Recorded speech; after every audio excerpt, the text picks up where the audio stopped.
الحمد لله وكفى وسلام على عباده الذين اصطفى أما بعد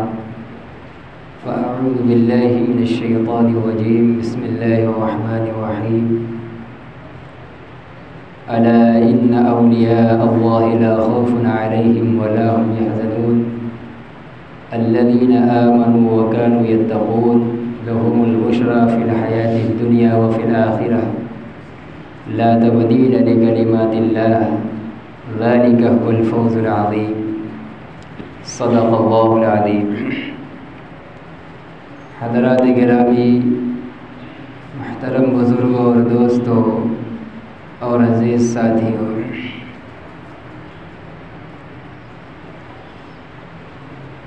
قرآن کریم کی سورہ یونس کی یہ آیت جو ابھی تلاوت کی گئی، اللہ تبارک و تعالی اپنے دوستوں اور اپنے مخصوص بندوں اور ولیوں کا اس کے اندر تذکرہ فرما رہے ہیں۔ الا ان اولیاء اللہ لا خوف علیہم ولا هم یحزنون۔ غور سے سنو، اللہ کے ولیوں اور دوستوں کے اوپر کسی طرح کا کوئی خوف نہیں ہوگا اور نہ وہ رنجیدہ اور غمگین ہوں گے، دنیا کے اندر بھی اور آخرت کے اندر بھی کسی بھی طرح کا خوف اور ڈر ان کے اوپر طاری نہیں ہوگا۔ دنیا کے اندر اس وجہ سے کہ اللہ تعالیٰ کی بندگی اور اس کے ساتھ پختہ تعلق کی وجہ سے اللہ کی ذات کا استحضار، اللہ پر توکل اور بھروسہ اتنا پختہ اور کامل ہوگا کہ کسی بھی طرح کا کوئی حال مشقت بھرا اور مصیبت بھرا سامنے آئے، اللہ کی ذات کا استحضار انہیں ان حالات کے خوف سے بے پرواہ رکھے گا، اور دنیا کے کسی بھی خوشگوار اور طبیعت کے موافق حالات اور آشائش کے چھن جانے کے کتنے بھی حالات اور ماحول پیدا ہو جائیں، چھن لیے جائیں، دنیا کے چھن جانے کا ان کے اوپر کسی بھی طرح کا رنج و غم اور افسوس طاری نہ ہوگا۔ اور آخرت کے اندر اس وجہ سے کہ دنیا کے اندر ایسی پاکیزہ اور اللہ کی ذات و صفات کا اس طرح پختہ استحضار اور اس کی کامل بندگی کے ساتھ زندگی چونکہ وہ گزار کر گئے ہیں، اس لیے اللہ تعالیٰ کی خاص نصرت اور اس کا انعام اس دن ان کو حاصل ہوگا۔ قیامت کے ہولناک مناظر کا ان کو کوئی اندیشہ، ڈر اور خوف نہیں ہوگا، اور کوئی ایسا معاملہ ان کے ساتھ آخرت میں نہیں کیا جائے گا کہ ان کو کوئی رنج اور افسوس اور غم کا سامنا کرنا پڑے۔ یہ کون لوگ ہیں جن کو اللہ نے اولیاء اللہ کہا ہے، اپنا ولی اور دوست کہا ہے، اور جن کو دنیا اور آخرت کے اندر خوف اور رنج و غم سے آزادی کا پروانہ قرآن کریم کی مختلف آیات کے ذریعے اللہ نے بنی نوع انسان کو سنایا ہے۔ آگے ان کا تعارف ہے الذین آمنوا وکانوا یتقون۔ یہ وہ لوگ ہیں جو دنیا کے اندر ایمان لائے اور اللہ سے ڈرتے تھے، تقوی اور پرہیزگاری والی زندگی تھی۔ یہی پوری عبدیت کا حاصل اور خلاصہ ہے، ایمان کامل اور تقوی اور پرہیزگاری۔ بندے کو ایمان کی دولت مل جائے، اور پھر ایمان کا کمال یہ ہے کہ اس کو پرہیزگاری والی زندگی نصیب ہو جائے، جس میں تمام مواقع کے اوپر اللہ تعالیٰ کی اطاعت و فرما برداری اور تمام خدا کی طرف سے منع کیے ہوئے کاموں سے اعتراض اور پرہیز، یہ سب شامل ہے۔ تو یہ اللہ کے ولی، متقی، ایمان والے اور پرہیزگار لوگ ہوتے ہیں۔ لَهُمُ الْبُشْرَىٰ فِي الْحَيَاةِ الدُّنْيَا وَفِي الْآخِرَةِ، ان کے لیے خوشی ہی خوشی ہے دنیا کی زندگی میں بھی اور آخرت کے اندر بھی۔ قرآن کا یہ اعلان ہے، اور قرآن کلام الہی ہے جس کی صداقت و حقانیت پر ایمان والے کو ادنا درجے کا بھی شبہ نہیں ہے۔ نہایت ہی پختہ اور نہایت ہی سچا کلام اور بیان ہے، اور وہ کلام صادق اس بات کا اعلان کر رہا ہے کہ ایمان اور تقوی اور پرہیزگاری والی زندگی جو گزارتے ہیں وہ اللہ کے ولی ہیں، اور ان کو خوشی ہی خوشی ہے دنیا کے اندر بھی۔ چاہے ایسے مومن اور متقین ہم کو یہ نظر آئے کہ وہ دنیا کے عیش و آرام اور ترقی کے اسباب سے عاری اور خالی ہیں، تہی دست ہیں، تہی دامن ہیں، بدحال ہیں، لیکن اگر ایمان اور تقوی ہے تو اللہ فرماتے ہیں کہ دنیا کی خوشحالی بھی انہی کے لیے ہے۔ اور حقیقت یہ ہے کہ دنیا کی خوشحالی قلب اور دل کی خوشحالی کا نام ہے۔ دنیا کے مادی اسباب و وسائل کی فراوانی اس کا نام خوشحالی اور ترقی دنیا رکھتی ہے، لیکن قرآن اور قرآن کو اتارنے والا پروردگار دنیا کا اصل سرمایہ انسان کے قلبی سکون کو قرار دیتا ہے، اور یہ قلبی سکون ایمان اور تقوی کے بغیر کسی اور چیز کے ذریعے حاصل نہیں ہو سکتا۔ لہذا جن کے اندر ایمان، تقوی اور پرہیزگاری ہے وہ اللہ کے دوست ہیں، اللہ کے ولی ہیں، اور ان کے لیے دنیا کے اندر خوشی ہی خوشی ہے۔ وفی الآخرہ، اور آخرت کے اندر بھی جب ایمان اور تقوی جو کہ اصل آخرت کی خوشی اور کامیابی کی ضمانت اور اس کی کنجی ہے، اس کے نتیجے میں ان کو دنیا کے اندر مل جا رہا ہے خوشی اور بشارت، تو آخرت کے اندر تو بدرجہ بہتر اس سے خوشی اور مسرت کے حالات ان کو ملیں گے۔ لا تبدیل لکلمات اللہ، آگے اللہ فرماتے ہیں کہ یہ اللہ کا طے شدہ فیصلہ ہے، اللہ کی لکھی ہوئی پختہ بات ہے جس میں کوئی تبدیلی نہیں ہو سکتی۔ یہ طے ہے کہ ایمان اور تقوی کی بنیاد پر دنیا کی بشارت و خوشی بھی ملے گی، اور آخرت کی خوشی اور بشارت بھی اسی پر منحصر ہے۔ یہ ہو نہیں سکتا کہ کسی انسان کا دل ایمان سے خالی ہو اور تقوی سے خالی ہو اور دنیا کی خوشی اس کو مل جائے، یہ نہیں ہو سکتا۔ قرآن بڑی تاکید کے ساتھ اور حسر کے ساتھ کہہ رہا ہے لَهُمُ الْبُشْرَىٰ فِي الْحَيَاةِ الدُّنْيَا، ایسے ہی لوگوں کے لیے جن کے اندر ایمان اور تقوی ہے، دنیا کی زندگی کی خوشیاں انہی لوگوں کے لیے ہیں۔ دنیا کے مادی اسباب و وسائل یہ خوشی و مسرت کے یقیناً سامان نہیں ہے۔ ادنا درجے والا ایمان والا تو اس کو سمجھتا ہی ہے۔ وہ لوگ جن کے دل ایمان کی حقیقت سے خالی ہے، اس حقیقت کو وہ لوگ بھی محسوس کرتے ہیں۔ چنانچہ ہمارے بہت سے اولیاء اللہ اور بزرگان دین اور صلاح امت کے ایسے واقعات ہیں کہ ان کے آگے کفر کی بڑی بڑی طاقتوں نے ان کے بوریاں نشی ہونے کے باوجود، دنیا کے اسباب و وسائل سے ان کے ہاتھ خالی ہونے کے باوجود ان کے آگے اپنے گھٹنوں کو ٹیکا ہے، اور اپنی تمام تر دنیا کی ترقی اور دولت کے اسباب میں ڈوبے ہوئے ہونے کے باوجود اگر ان بوریہ نشینوں کے آگے اپنی بے سکونی کا اور پریشان حالی کا تذکرہ کیا ہے۔ موجودہ وقت کے اندر ایک بزرگ عالم دین کا واقعہ ذکر کر دیتا ہوں۔ حضرت مولانا خلیل الرحمن سجاد نعمانی دامت برکاتہم العالیہ ابھی بحیات ہیں۔ ایک زمانے کے اندر فلائٹ سے ان کا ایک سفر ہو رہا تھا، اور ان کے بغل کی سیٹ کے اندر ٹاٹا کمپنی کے مالک مسٹر رتن ٹاٹا اتفاق سے موجود ہو گئے تھے، اور ساتھ میں ہونے کے بعد کچھ دیر میں آپس میں بات چیت کا سلسلہ چھڑ گیا۔ مولانا نے ان کو ایمان کی طرف دعوت دینے کے چونکہ مختلف ہیلے اور تدبیریں اور طریقے ہوتے ہیں، کھل کر پیغام دینا صرف یہی اسلام کی دعوت نہیں ہوتا ہے۔ ان سے کہا کہ آپ کے پاس دنیا کے تمام عیش و آرام کے سامان ہیں، دنیا کی دولت، روپیے اور پیسے، ہر وہ چیز جس کو ایک عام انسان سوچ بھی نہیں سکتا، اور آپ منٹوں اور سیکنڈوں کے اندر اس کو اپنے لیے فراہم کر سکتے ہیں۔ دنیا کی دولت ہے، اسباب ہے، اور دنیا کے مالداروں کی فہرست میں کبھی دوسرے نمبر پہ اور کبھی تیسرے نمبر پر آپ کا نام ہوتا ہے،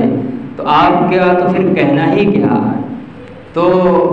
ان کا لہجہ بدل گیا، اور جیسے لگ رہا ہے کہ اندر سے دکھ اور درد اور غم پکے جا رہے تھے، اور کسی نے اس چنگاری میں ہاتھ لگا دیا، اس کو چھیڑ دیا اور کہا کہ مولانا ہمارے غموں کو نہ چھیڑیے، ہمارے دکھوں اور ہمارے غموں کی داستان کو نہ چھیڑیے، سکھ اور چین و اسباب، چین و آرام ہم جیسے لوگوں کو کہا، وہ تو آپ جیسے فقیروں کے پاس ہوتا ہے، ہمارے پاس چین و سکون کہاں ہے۔ تو پھر انہوں نے آگے کچھ ان سے کہنے کی کوشش کی، تو پھر آپ کو تو بہت غور کرنا چاہیے کہ دنیا کے تمام وسائل اور اسباب اکٹھا ہیں، اور دنیا کے مالداروں کی فہرست میں دوسرے اور تیسرے نمبر پر ہوتے ہیں، جو کچھ چاہیں اپنے لیے آپ فراہم کر سکتے ہیں، اور پھر بھی آپ یہ کہہ رہے ہیں کہ ہمارے پاس غموں کے ایک پہاڑ ہے، ہمارے غم کو نہ چھیڑیے، آپ چین و سکون نہ ہونے کا شکوہ کر رہے ہیں، تو پھر تو آپ کو غور کرنا چاہیے کہ آپ کیا چیز مس کر رہے ہیں، کون سی ایسی چیز آپ کے پاس نہیں ہے کہ دنیا کی تمام چیزیں ہونے کے باوجود بھی دل کا سکون آپ کو نہیں مل رہا ہے۔ اس پر تو آپ کو پھر بہت غور کرنا چاہیے۔ تو کہنے کا مطلب یہ ہے کہ قرآن خود بڑے تاکید کے ساتھ کہہ رہا ہے۔ قرآن کا یہ عربی زبان و بیان کے انداز رکھنے والے لوگ جانتے ہیں، لہم البشریٰ، ایسے ہی لوگوں کے لیے یہ حسر کا انداز ہوتا ہے، مطلب یہ کہ ان کے علاوہ کسی اور کے لیے نہیں ہو سکتا۔ ایسے ہی ایمان اور تقوی والوں کے لیے دنیا کی بھی خوشیاں ہیں اور آخرت کی بھی خوشیاں ہیں۔ لا تبدیل لکلمات اللہ، اور یہ اللہ کا اٹل فیصلہ ہے، اس میں کوئی تبدیلی نہیں ہو سکتی۔ یہ نہیں ہو سکتا کہ کوئی دل ایمان اور تقوی سے خالی ہو اور اس کو سکون قلب کی دولت مل جائے، یہ نہیں ہو سکتا۔ یہ اللہ نے صرف ایمان اور تقوی کے ساتھ رکھا ہے۔ ذالک هو الفوز العظیم، اور یہی بہت بڑی کامیابی ہے کہ انسان کو دنیا میں بھی خوشیاں مل جائیں اور آخرت میں بھی خوشیوں کے حالات اور سامان مل جائے۔ تو اس کی بنیاد ہے صرف ایمان اور تقوی، اور یہ چیز جس کے اندر پیدا ہو جائے، ابتدائی آیت کے اندر اللہ نے ان کو کہا اولیاء اللہ، ایسے لوگ اللہ کے ولی اور دوست ہیں، ان کے اوپر کسی طرح کا کوئی خوف اور کوئی رنج و غم نہ تو دنیا کے اندر ہوتا ہے اور نہ آخرت کے اندر ہوگا۔ ایسے لوگ اسلامی تاریخ کے اندر بے شمار گزرے ہیں، ہر زمانے کے اندر ایسے لوگ رہیں گے، اور ایسے ہی لوگوں کے وجود پر دنیا کی بقا ہے۔ دنیا باقی ہے، سورج اپنے وقت سے نکل رہا ہے، رات و دن اپنے وقت سے آ جا رہے ہیں، موسم کی الٹ پھیر ہو رہی ہے، پورا نظام کائنات چل رہا ہے اپنے سسٹم کے مطابق، جو اپنے پہلے دن سے شروع ہوا ہے اسی ترتیب پر اللہ تعالیٰ اب تک چلا رہے ہیں، چل رہا ہے۔ یہ علامت ہے اس بات کی کہ دنیا کے اندر اولیاء اللہ موجود ہیں، اللہ کے ولی ایمان اور تقوی والے موجود ہیں، ورنہ جس دن یہ نہیں رہیں گے تو پھر اللہ تبارک و تعالی حدیث کے بیان کے مطابق اس کائنات کے نظام کو درہم برہم کر دیں گے۔ لا تقوم الساعة حتى يقال في الارض اللہ اللہ، جب تک اللہ اللہ کہنے والے باقی رہیں گے، اور اللہ اللہ کہنے والے یہ ہم اور آپ جیسے نہیں کہ صرف چند روایتی دینی کاموں کو انجام دینے، وہ وہی لوگ کامل ایمان اور تقوی والے جن کو قرآن نے اولیاء اللہ کہا ہے۔ یہ جب تک باقی رہیں گے قیامت قائم نہیں ہوگی۔ تو یہ دنیا کے نظام کا اپنے نظام و سسٹم کے مطابق چلتے رہنا، یہ اس بات کی یقینی علامت ہے کہ دنیا کی سرزمین کے اوپر ابھی بھی اللہ کے نیک بندے اولیاء اللہ موجود ہیں۔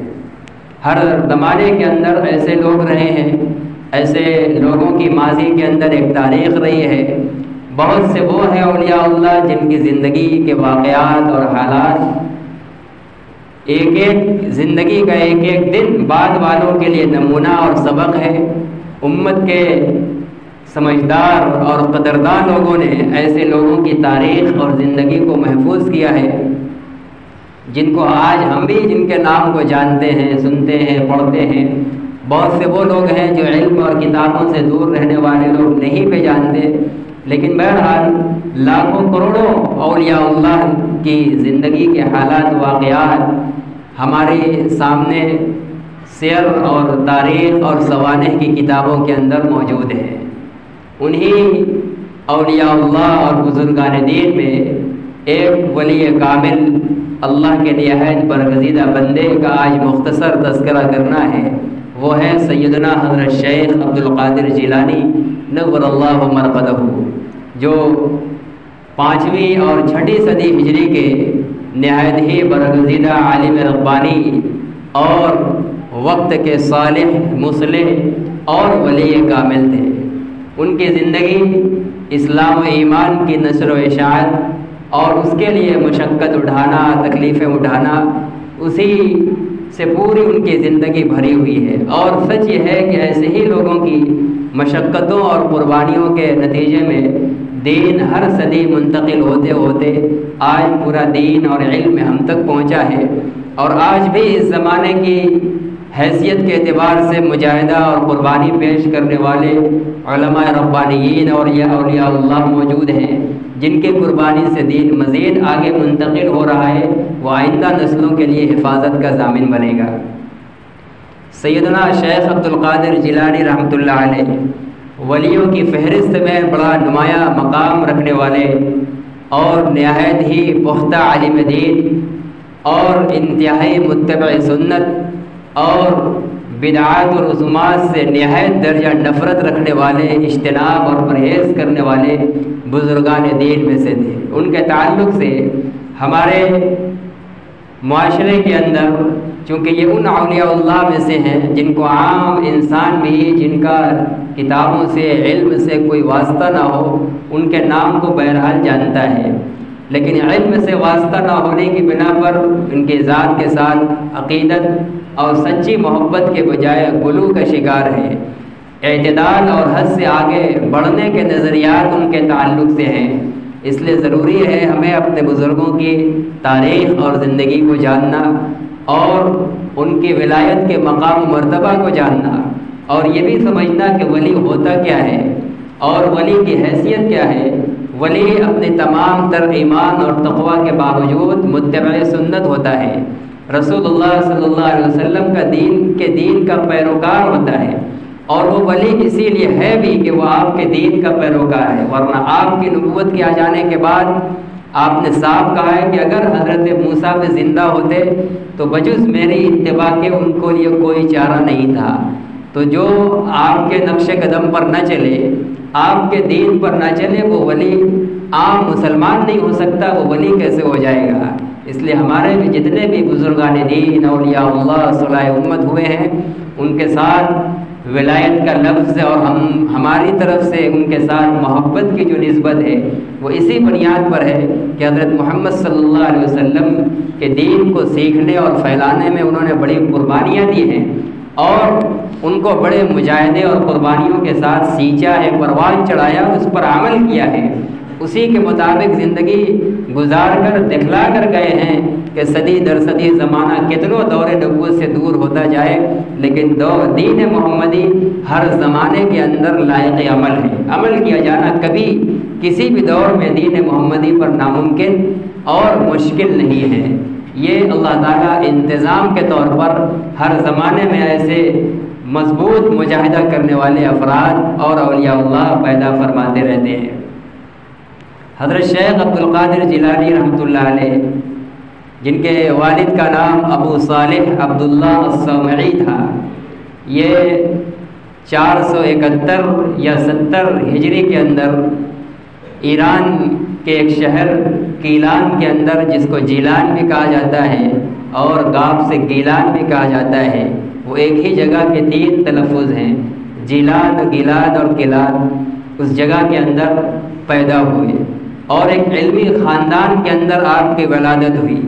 اور علمی اور اولیاء گھرانے کے اندر ولادت ہوئی، اور ایسے ہی ماں باپ اور باپ داداؤں کی کوکھ اور گود کے اندر ان کی پرورش، تربیت اور نشو و نما ہوئی۔ ان کے والد کی پرہیزگاری کا ایک واقعہ بڑا کتابوں کے اندر مشہور ہے کہ ان کے والد ابو صالح عبداللہ صومعی رحمۃ اللہ علیہ ایک مرتبہ بھوک اور پیاس کی وجہ سے کہیں جا رہے تھے، دریا کے کنارے چل رہے تھے، اچانک ان کو نگاہ پڑی کہ دریا کے کنارے ایک سیب بہہ رہا ہے، وہ آدھا سیب تھا، سیب کا ٹکڑا، بھوک کی شدت تھی، اس کو اٹھایا اور کھا لیا۔ اور اس طرح کی دریا میں گری پڑی اور بہتی چیز کوئی بھی انسان اٹھا کر کھا سکتا ہے، اس کے لیے حلال اور جائز ہے، لیکن ایک ولی خاندان کے اندر اس باپ کی بھی نشو و نما ہوئی تھی اور خود صاحب تقوی اور پرہیزگار تھے، اس لیے فوراً ان کو پھر تنبہ ہوا کہ اے اپنے نفس کو مخاطب کیا کہ اے ابو صالح، تم نے یہ سیب اٹھا کر یوں ہی کھا لیا اور دریافت بھی نہیں کیا کہ اس کا مالک کون ہے، اس سے اجازت لے لیتا۔ تنبہ ہوا کہ اس سے مالک سے مل کر معافی تلافی کر لینی چاہیے۔ چنانچہ دریا کے جس رخ سے وہ سیب آ رہا تھا، حضرت شیخ عبد القادر جیلانی کے والد اسی رخ پر پہنچے، راستے میں دریا کے کنارے ایک باغ نظر آیا سیب کا، اور اس کے مالک سے ملے کہ یہ آپ ہی جس کے باغ کے درخت دریا میں بھی لٹک رہے تھے، یہ اندازہ تھا کہ یہ اسی درخت کا سیب ہے۔ تو اس باغ کے مالک نے بجائے فوراً معافی ان کے کہا کہ ہاں تمہاری معافی ہو سکتی ہے، لیکن اس کے لیے 2 شرطیں ہیں۔ ایک شرط تو ابھی بتلاتا ہوں کہ تم کو میرے اس باغ کی 10 سال تک رکھوالی کرنی پڑے گی، اور دوسری شرط 10 سال پورے ہونے کے بعد بتلاؤں گا۔ ان کے دل کے اندر چونکہ تقویٰ تھا، رنج تھا کہ کسی کی چیز بغیر اجازت کے کھائی ہے، چاہے کچھ بھی مشقت اٹھانی پڑ جائے، لیکن دنیا کے اندر وہ معاف ہونی چاہیے، کہیں آخرت میں اس کا مواخذہ نہ ہو۔ چنانچہ یہ اس پر راضی ہو گئے اور 10 سال تک ان کے باغ کی رکھوالی کی، اور 10 سال پورا ہونے پر مالک کے پاس حاضر ہوئے۔ وہ بھی وقت کے ولی تھے، وہ پہچان گئے تھے کہ یہ کون بندہ ہے، کیسا آدمی ہے۔ پورے ہو گئے 10 سال تو آئے اور کہا شرط پوری ہو گئی، اب دوسری شرط بتلائیے تاکہ وہ بھی پوری ہو جائے اور آپ مجھے معاف فرمائیں۔ انہوں نے کہا کہ جاؤ میرے لیے ایک سیب توڑ کر لاؤ۔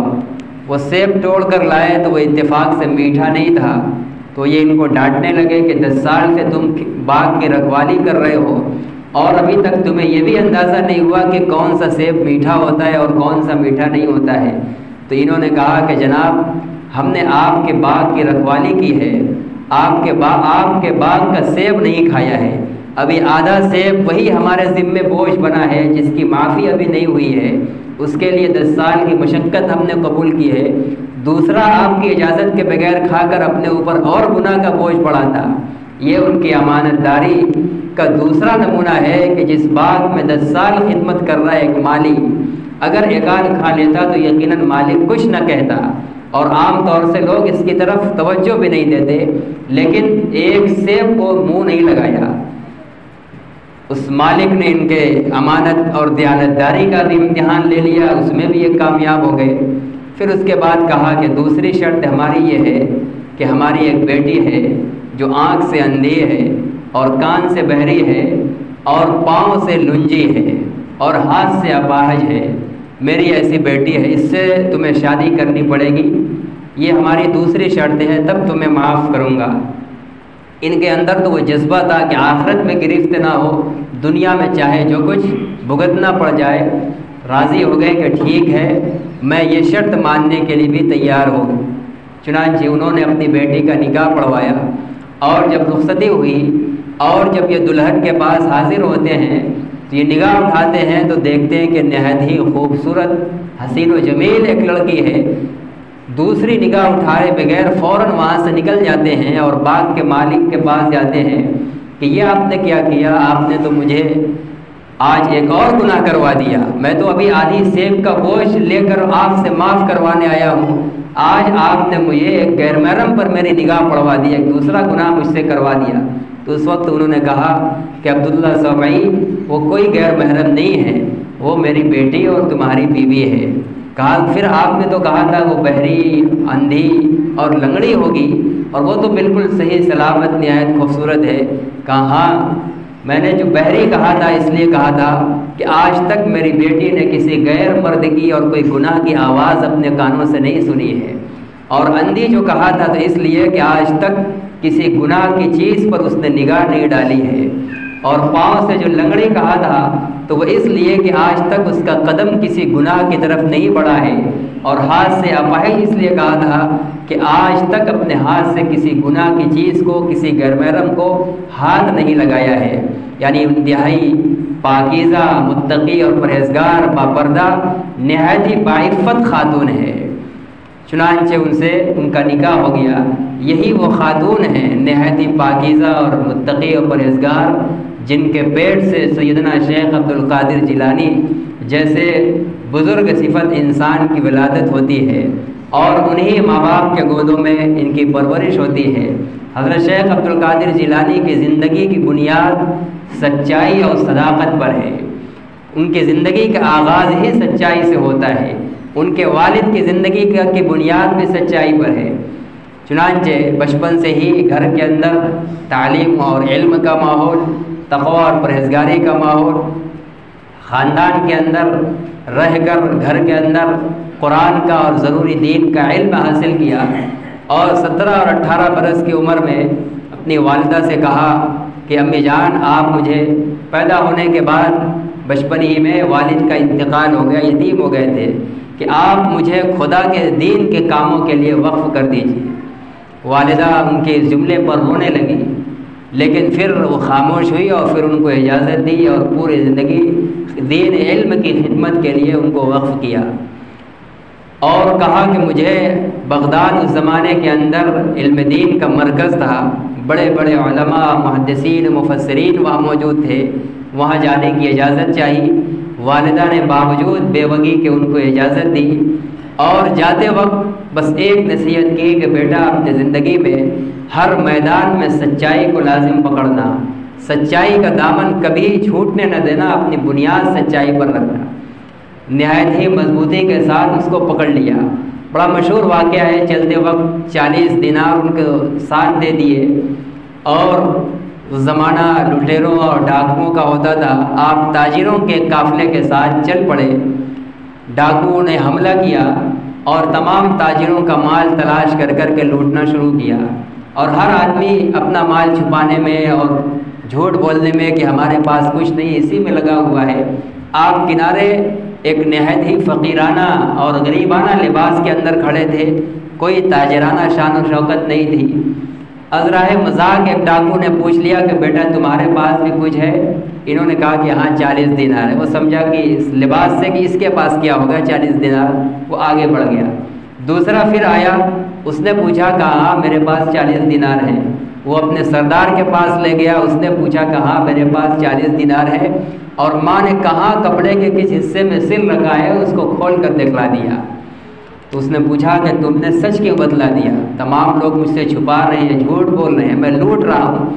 اور تم نے سچ بتلا دیا۔ کہا کہ چلتے وقت میری ماں نے مجھے یہ وصیت کی تھی کہ اپنی زندگی کی بنیاد سچائی پر رکھنا، کبھی جھوٹ نہ بولنا، اس لیے 40 دینار اور اشرفیوں کی کوئی وقت ہمارے دلوں کے اندر نہیں ہے۔ میری زندگی کی کلید اور کامیابی صداقت اور سچائی اور ماں کی اس ذرّی نصیحت پر ہے، اس لیے میں اس کو چھوڑ نہیں سکتا۔ آپ کے اس بیان کا اس ڈاکو کے اوپر ایسا اثر ہوا، اس کے اوپر لرزہ اور کپکپی طاری ہو گئی۔ فوراً آپ کے ہاتھوں پر توبہ کیا اور تمام لوگوں کے سامان کو لوٹا دیا۔ اگر جھوٹ بول دیتے تو شاید ان کا مال بچ جاتا، لیکن اس ڈاکو کو ہدایت نہ ملتی اور تجار کا مال واپس نہ ملتا، لیکن ایک سچائی سے خود کا مال بھی محفوظ، اس کا ایمان اور دین بھی محفوظ ہو گیا، اور اس کے ساتھ ساتھ جتنے اس کے ڈاکو چیلے تھے سب نے توبہ کر لی، اور لوگوں نے کہا کہ تو ہمارا ڈکیتی کا بھی سردار تھا، آج تو ہمارا توبہ کا بھی سردار بن گیا۔ اس طریقے سے انہوں نے ایک طویل عرصے تک بغداد کے اندر علم حاصل کیا، مختلف خانقاہوں کے اندر باطنی علم حاصل کیا، اور پھر پوری زندگی